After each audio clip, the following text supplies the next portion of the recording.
Hello, this is Memphis Community University. We are practicing some AP Calculus free response questions, and we have finally made it. We have made it to the final boss. This is difficulty number 10 of the area and volume playlist. So we started at difficulty number 1 with standard area questions and volume by rotations and volume by revolutions. Then we slowly progressed, did some harder shapes like semicircles for cross sections. Then we did some equal area questions. We did some integrals without a calculator.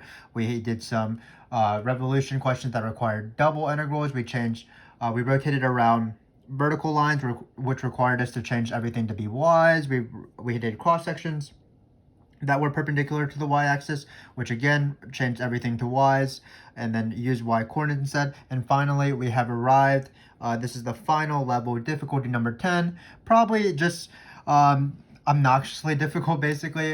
We're here to have fun. We've achieved a lot. Hopefully by this time you have understood how to do standard area and volume questions. So this is just the icing on the cake. So hopefully you have fun here if you are able to have fun doing calculus.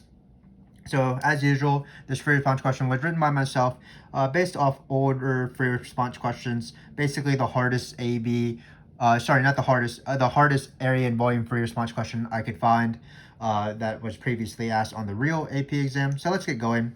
So the first part of this is going to be about unbounded areas. Unbounded areas are a BC topic only, and really throughout this entire FRQ, unlike our previous BC questions like difficulty number 9, all these questions are actually BC level. It has we're going to be doing integration by parts at some points.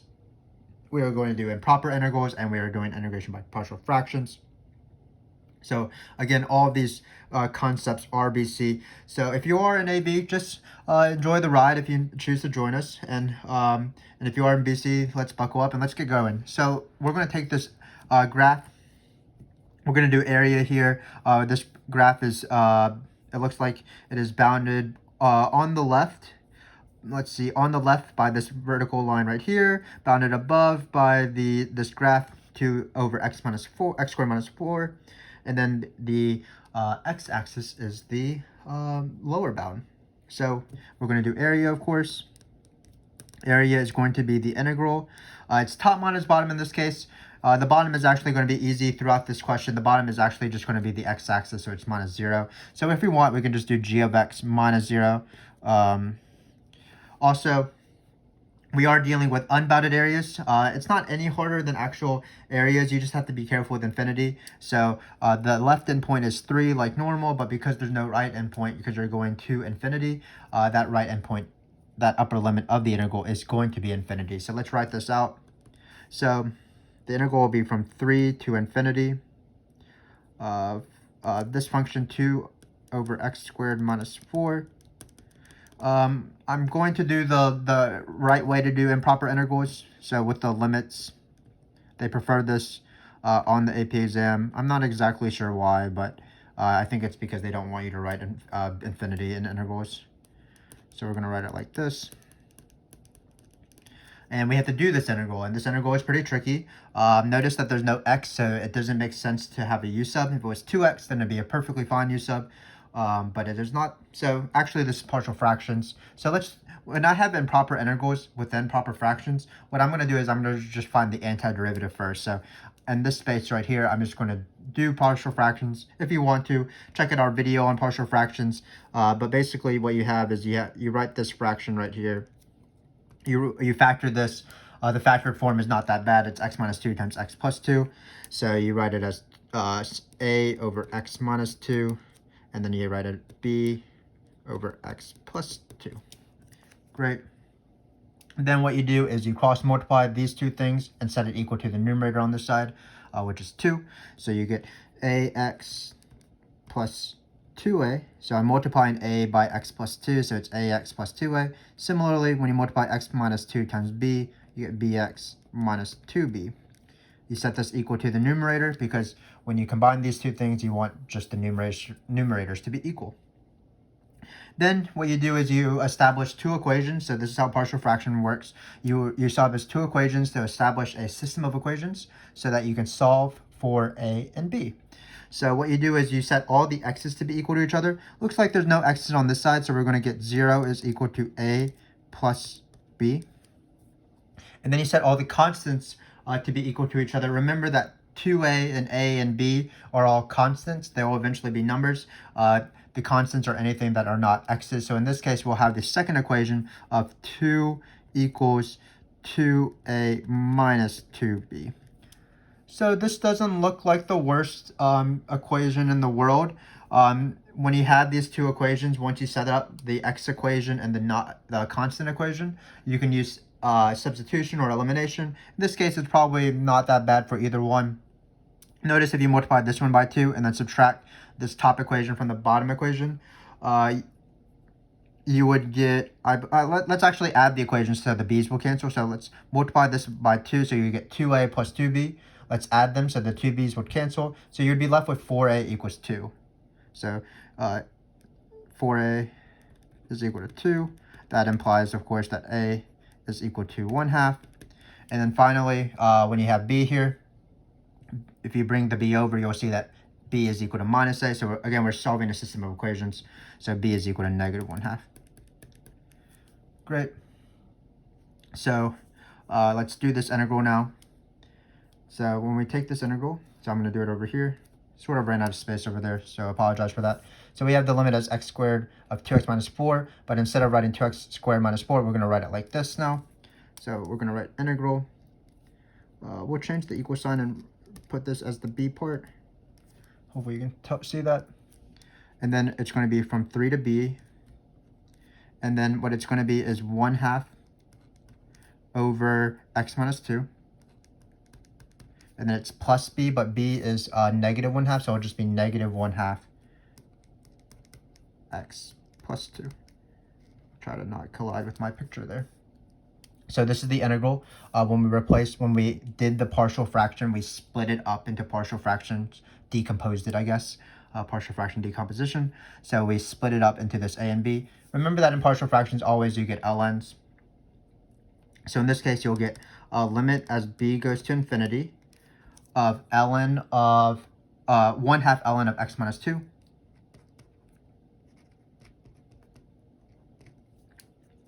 Great. Minus 1/2 ln of x plus 2, because that's the integral of this guy right here. I should have a dx, but I don't have enough space. And then what you're going to do is you're going to plug in top minus bottom like normal. Great. Before we do this, let's combine the ln's, because that's a logarithm law that's useful.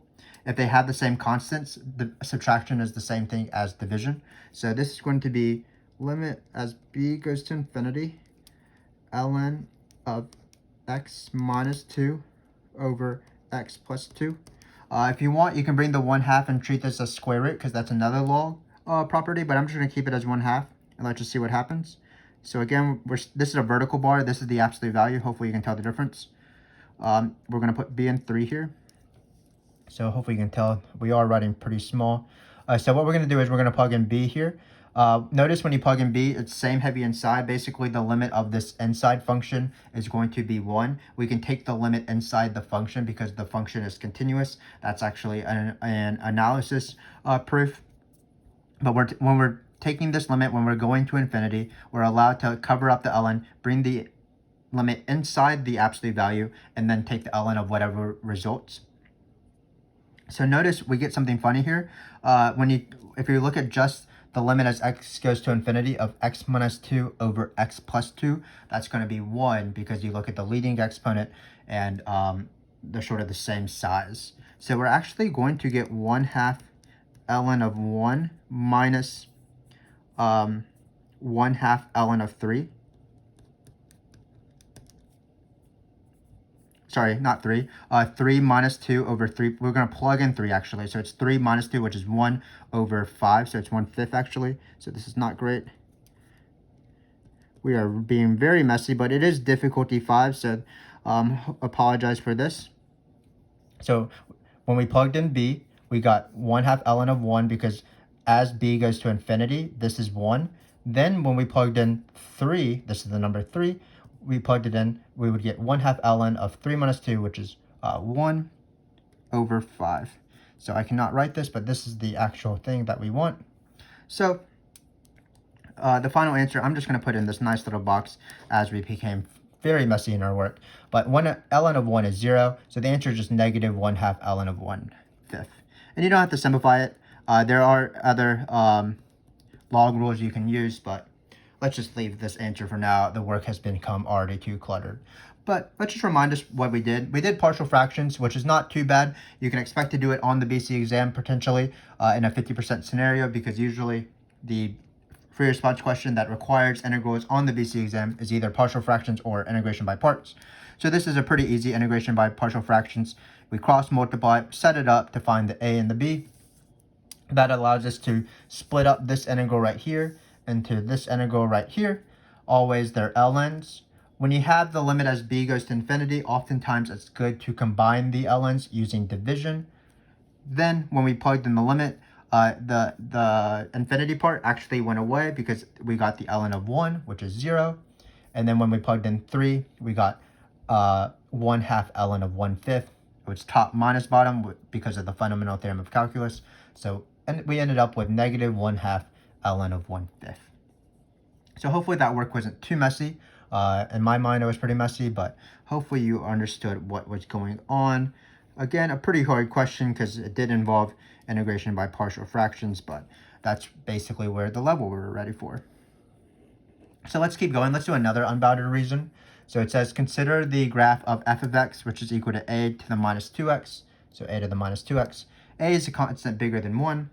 We have this region S. Again, it's unbounded. It's bounded above by the graph of f of x, bounded below by the x-axis, and then bounded on the left by x is equal to a. So in this case, we just have the general constant a, so it's a little bit tricky. But let's just find the area again. So the area will still be the integral of top minus bottom. In this case, the bottom is still 0, which is great. So it's just going to be the integral of a to the minus 2x minus 0 if you want. Again, we're going to go from a to infinity. So we're going to write limit a to infinity. So in the next line, we're going to write our b thing. So this integral doesn't require integration by parts or integration by partial fractions. It's not too bad of an integral, but you might need me to remind you what this antiderivative is. This is not the power rule, for example, because x is inside the exponent. It is not x to the minus 2a, for example. It's a to an x.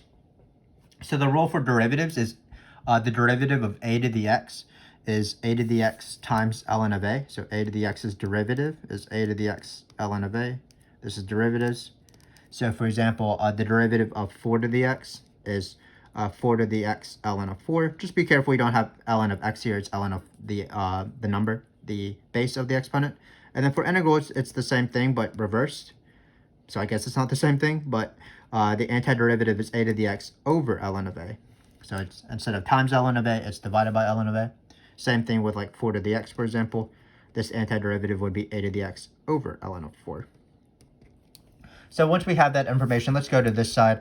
What's the antiderivative of this? Well, it's going to be a to the 2x, negative 2x, over ln of a, according to this rule. A to the whatever times over ln of a. But we do have to account for this minus 2x. We do have to do a chain rule in our head, or at least multiply by the reciprocal of this, the derivative of the inside function. So that's going to be negative 1/2.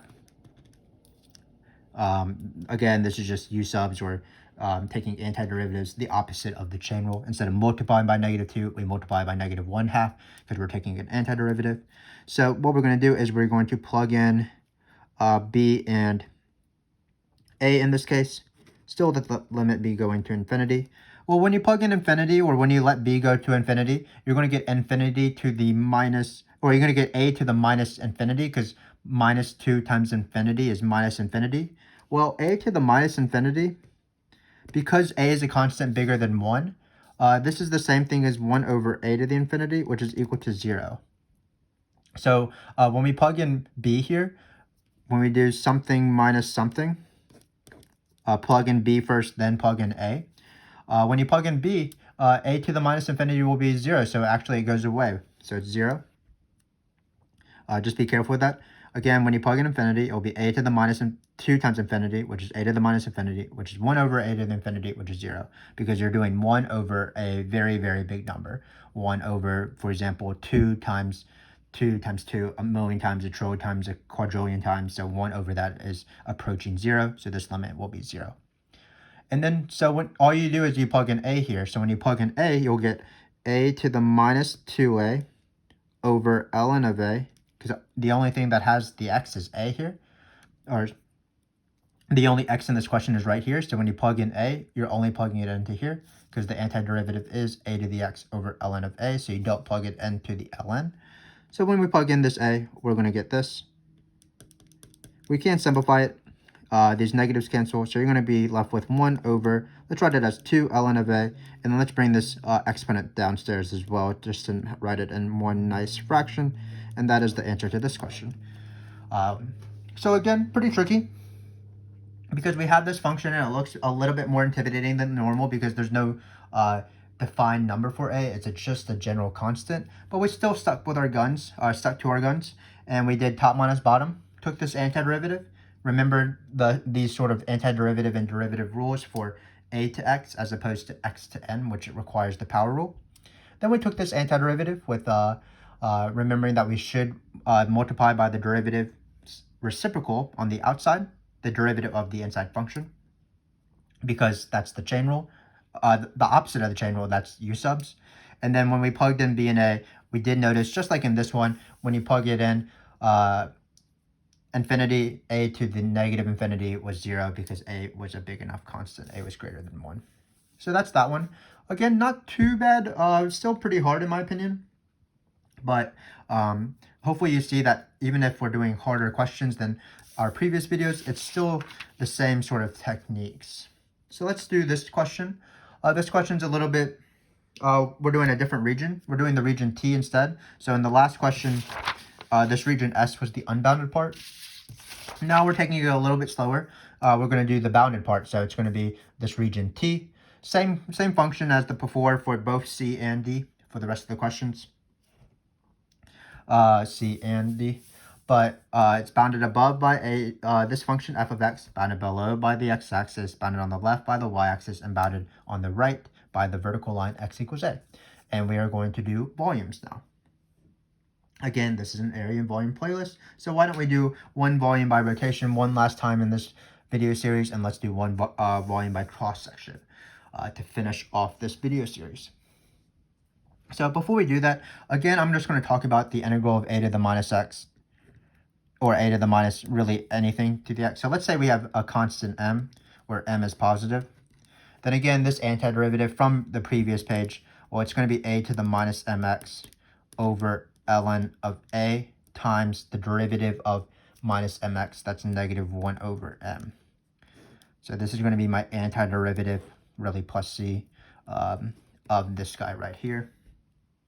Because, again, it's this rule at the bottom. The derivative of a to the x is a to the x ln of a. But we need to multiply by the reciprocal of the derivative in order to do a u sub. And because, for example, if you took the derivative of this, you would multiply by negative m, so they would cancel out, and you would originally get this. The ln of a would cancel out because this derivative is by definition a to x times ln of a. So this will be handy. I'm going to use this as a true fact as we take these antiderivatives and not explain it multiple times, even though I've already done that. So let's get going. Let's rotate around. We have this region T, and we're rotating around about the x-axis, which is great again, because if you notice, if we draw this picture, and we have this T, we have this, x is equal to a. If you rotate around the x-axis, one last time again, let me explain this. You have a dx rectangle because you always choose a rectangle perpendicular to the axis. So in this case, we are going to choose dx. Perhaps an interesting question would have been rotating around the y-axis, but for now we're going to do the x-axis. So when we rotate around the x-axis, you have to choose a dx rectangle. And then it looks like this rectangle is touching. There's no inner space in between the rectangle and the rotation axis, because here the rotation axis is the x-axis. So that means that we're dealing with discs and not washers, which is great in my mind. Makes it a little bit easier. So remember that For this disk, we want to find the radius. The radius is always the function minus, or the top of the this rectangle minus the bottom, and in this case it is the function a to the minus 2x, so it's going to be top minus bottom. It's going to be this function right here, the one we've been using, the top of this, so it would be f of a to the minus 2x minus the bottom. Great, it is 0 because the bottom of this rectangle is touching the x-axis. So all I have to do is integrate this guy right here. What number should we go to? Well, we should go from 0 to a because that's the range of x values within the interval, the region t. So that's going to be 0 to a. We're going to have our pi like normal, and then we're going to have our radius, which is top minus bottom, and squared. I'm not going to write the minus 0 because it's not necessary. So it's going to be a to the minus 2x squared. Now let's take this integral. So before we do that, remember our exponent laws. If we have a to the b to the c, that's the same thing as a to the b times c. That's multiplication. So we're going to get pi integral of 0a to the minus 4x times dx. And then again, this antiderivative is going to be pi times a to the minus 4x over ln of a times negative 1/4. So I'm going to put a negative 1/4, and that's because of this rule right here that we discussed. The antiderivative of a to the minus mx is this, and here the m is minus 4, so that's why it's negative 1/4 in the front. We're going to plug in a and 0. So it looks like I can write the answer, I guess, in this box right here. So when we plug in a, it looks like you're going to get negative pi over 4 a to the minus 4a over ln of a.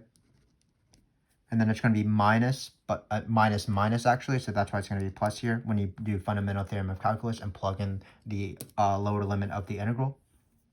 When you plug in 0, it'll be minus, so that's why there's this plus here. Still be pi over 4. When you plug in 0 into this x, you get a to the 0, and a to the 0 is 1, like normal. So you're going to end up with 1 over ln of a, and this is the answer. So actually, this one is not too bad once you know this antiderivative, because we're dealing with disks as opposed to washers. We didn't need to change anything to y's. So even if we're in difficulty 10, it's still not impossible. People get confused maybe when these integrals don't actually have numbers, but you just do them in the same way. Just keep in mind what is a constant and what are your x's. In this case, we are using the a to the x rule as opposed to the power rule. So we have one last question to go. So I'm proud of us. Let's just finish strong. Really, I'm talking to myself more than you. So we have this region, T still. And here we are doing cross sections that are perpendicular to the x-axis. So we're going to draw this dx rectangle.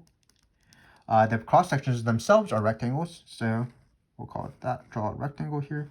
The base of this rectangle is glued to this, so it's top minus bottom. And just like before, the top minus bottom is going to be a to the minus 2x minus 0. Great. So remember that in cross sections, we've done several of these in our video series. Mostly every single question before this, difficulty 1 through 9, did have a cross section question. So what you do is you always integrate the area of the shape. This is not times dx, of course. It's just top minus bottom. So when you take the integral of this shape, the area of the shape, what you need to do is use the base of the shape to find the area. So it's going to be integral of base times height. What is the height here? Well, they say the height is x plus a. So it's going to be x plus a times a to the minus 2x times dx. We're going to go from 0 to a. And we have to do this last integral to finish off our area and volume difficulty 1 through 10 playlist. So let's do that right now. Let's think about first how to do this integral. It looks a lot more complicated than this one because it was just one function after we squared it. This is going to be something times something. It is BC. This is going to be integration by parts. It's the opposite of the product rule. So let's do that now. So in integration by parts, what you do is you set up something like u is equal to something, du is equal to something, v is equal to something, dv is equal to something. You're going to choose u and dv. One of these is going to be u, one of these is going to be dv. What you want is you always want to derive u, and you always want to integrate dv. So you want something that has an easier integral. So in my opinion, it's going to be a to the minus 2x. There is a phrase called liate, which tells you which ones are better choices for u's. So u's go on this side, and dv's go on this side. Watch our integration by parts video if you have practice with if you need practice with integration by parts. But if the acronym is, if the function it represents is closer to this side, the left side, then it's going to be u. Closer to the right side, that's dv. Let me remind you what each of these words mean. L stands for logarithmic, meaning ln's. I stands for inverse trig, meaning sine to the -1, stuff like that. That's not in either of these. A stands for algebraic, like x squared or dx, or for example, x plus a. So this is probably going to be our u. And then T stands for trig, like sine and cosine. And then E stands for exponential, usually e to the x, but also things like 4 to the x or a to the minus 2x. So this is going to be our dv. So here we're going to write u here as x plus a. Hopefully we maybe need to put a small dividing line. Hopefully you can tell what's going on. I am writing pretty small because I don't have too much space left. And this computation is a little bit nasty, but let's get through it. So again, you take the derivative of x plus a, so you're just going to get dx because the derivative of x is 1 and the derivative of a is 0. Keep in mind, because a is a constant, the derivative of a is not 1. So we chose dv for this one. So it's a to the minus 2x times dx. Hopefully you can read that. I can't read it, so you might not be able to, but it says a to the minus 2x times dx. And then you always integrate up. And we have a formula to take antiderivatives a to the minus 2x using the chain rule, the opposite of the chain rule, which is u subs multiplying by the derivative of the reciprocal of the derivative. Can't think anymore, but the reciprocal of the derivative on the outside of the function, and then this is the a to the x rule. So in this case, we actually have taken the derivative of a to the minus 2x on the front. It was a to the minus 2x times over ln of a times -1/2. Whew. This is all a bit of a mouthful. So v is going to be a to the minus 2x divided by ln of a times -1/2. So we're ready to do the formula. The formula is always uv minus the integral of v du. So it's going to be u v. So it looks like it's -1/2. So we'll just write this in parentheses. -1/2 a to the minus 2x over ln of a. Again, we're in difficulty 10. It's getting kind of nasty here, but we're going to survive. And then notice that there's a minus here. So when you do minus the integral of v du, that's actually going to be a plus. I'm going to take out everything that's a constant, which is going to be 1 over 2 ln of a, because it doesn't have any x's. And then we're going to have the integral still of a to the minus 2x times dx. Here, it is a definite integral, so I can plug in a and 0, but what I'm going to do is I'm going to take the antiderivative of all of this and then plug in a and 0. I think that'll be easier. But if you want to, remember that for definite integrals by parts, you can plug in a minus 0 into this, then write 0 to a, take that antiderivative, plug in a minus 0. But in this case, I think it'll be easier if we just do it in one fell swoop. So I'm going to rewrite this. X plus a times -1/2 a to the minus 2x over ln of a plus 1 over 2 ln of a. Well, a to the minus 2x has the same integral from before, -1/2 a to the minus 2x over ln of a. So that's just that antiderivative.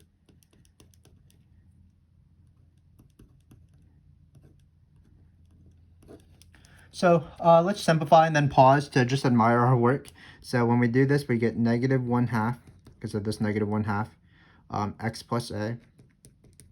We can bring this a to the downstairs as a to the 2x ln of a, because that's what negative exponents mean. Great. It looks like we're going to get 1/2 times 1/2, which is -1/4. So just be careful with these negatives. It was negative in the beginning, but because of this negative in the v, it became positive, but then the antiderivative reintroduced a negative, so it ultimately ended up negative. Ln of a times ln of a is ln of a squared. So I think we're left with just a to the 2x ln of a squared. And then we're going to finally plug in a and 0 into this little sucker, and let's just see what happens. Let's just be careful. I'm not going to simplify this because this is just getting out of hand. What in the world is going on here? But let's just plug in a and 0. So you get negative 1/2 times a plus a. Maybe we should simplify. I always change my mind as I'm doing this. We plug in a here, we'll get a to the 4th on the bottom times ln of a. We're going to plug in a into this guy now. So you get 1 minus 1/4 a to the 4th times ln of a squared. And then finally, we are plugging in 0. When you plug in 0, it looks like you're going to get, I'm going to write this with minuses. So top minus the bottom. When you plug in 0 here, you'll get a over this thing. So negative 1/2. A to the 0 is 1 though, so that's nice. So it's going to be just a over ln of a. When you plug in 0 into this, the only thing that goes away is a to the 0, which is 1. So it'll be minus 1/4 ln of a squared. And I'm writing this kind of slowly because I'm kind of sad that we are done. I don't really want to simplify this, so I'm just going to leave it like this. If you do want to simplify it, then be my guess. You can obviously cancel out these 2's and things like that. Perhaps combine this into a common fraction, but that looks pretty nasty. But I am done now. This has been difficulty number 10. So we have finished the area and volume playlist. So I congratulate you. I am glad that you were able to partake and invite me on along this journey as you learn area and volume fricks, starting from the most basic washer questions all the way up to this beast of a question where the cross-section required integration by parts, the antiderivative of sort of these general functions that is pretty tricky. But hopefully throughout this free response, you could tell that it wasn't actually the area and volume questions that made it hard. Area and volume sort of is the same thing every time. What made it hard was actually just taking integrals. Whether that be partial fraction integrals, changing things, splitting this fraction up, solving for a's and b's, using the system of equation, combining ln's, plugging in the top minus bottom. The actual setup was pretty easy. It took like maybe 30 seconds or so. Same thing with this other unbounded area. Just these antiderivatives are pretty hard. Integrals, in my opinion, are hard, but once you've mastered area and volume, the techniques, you should be perfectly fine. And I have great confidence in you guys in your success. So, for example, in this washer question, it wasn't even a washer, it was actually a disc when we rotated. Not too bad of an integral. And even this last one where we had to do a integration by parts because we did a height times a to the minus 2x, so it's base times height. The setup wasn't not anything new. It's always the integral of the area of the shape, 0 to a u times dv. So if you enjoyed this video, continue watching our video series. We have this video series for every single free response topic. So for example, we have one for differential equations where we go from difficulty 1 all the way up through difficulty 10, where difficulty 10 will be like this level. If you were able to understand and master this free response question at difficulty number 10, I applaud you. That means that you are ready definitely to crush any area and volume test that you are possibly going to take, and also any the AP exam as well. So I think you should be proud of yourself because this is definitely hard stuff. But hopefully you enjoyed area and volumes. If you need to go back, watch our overview video, start from difficulty number 1, go up to difficulty number 10, and you will have mastered how to do area and volumes. But I'll see you when in whatever video you choose to watch next on our channel. We do appreciate your support of this channel, so like and subscribe and things like that. But for now, I'm sort of exhausted from doing this free response question. It did take a little bit out of me, so I'm going to go. Thanks for joining me again. Thanks for watching. I'll see you next time.